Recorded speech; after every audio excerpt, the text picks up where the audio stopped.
On Tuesday, January the 12th, an earthquake measuring 7.3 on the Richter scale struck Haiti, leaving more than 100,000 dead and 180,000 injured. Médecins Sans Frontières decided to send an inflatable hospital to the capital, Port-au-Prince. On Thursday 14th, at MSF Logistics headquarters in Bordeaux, 9 tents, 2 operating theatres and 100 beds were loaded onto 2 planes that were soon to leave for Haiti. Despite authorization to land in Port-au-Prince, 1 plane was redirected to the Dominican Republic at the last minute. The cargo then had to be transported by lorry to Port-au-Prince, holding up MSF's operations for 24 hours. The freight finally arrived on Tuesday at Saint-Louis, where the hospital was to be set up. Racing against the clock, MSF teams strove to get the hospital up and running as quickly as possible. Pallets laid, tents put up, equipment installed, electricity and water hooked up. In the 2 nights I've been here, I got 2 hours of sleep the first night and an hour and a half on the second.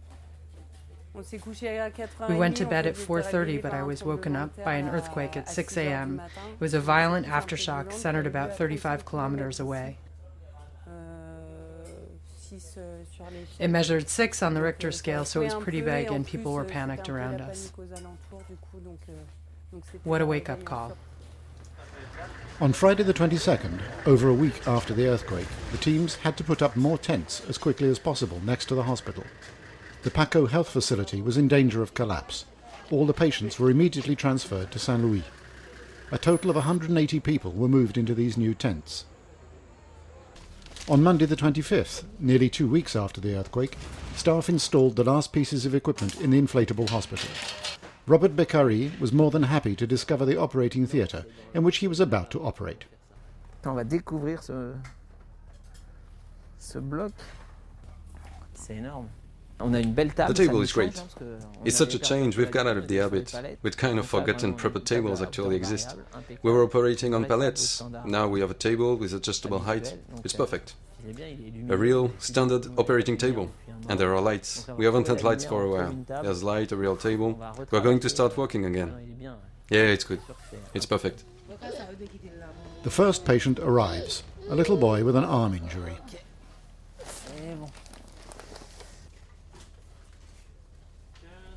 This is our first patient to be operated under the new hospital in Port-au-Prince. The surgery went fine, the conditions were very satisfactory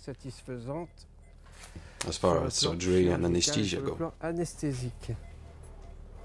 The surgeons, exhausted after having worked non-stop since the earthquake struck, are going to be able to work at last in near-normal conditions. The patients can see the improvement too.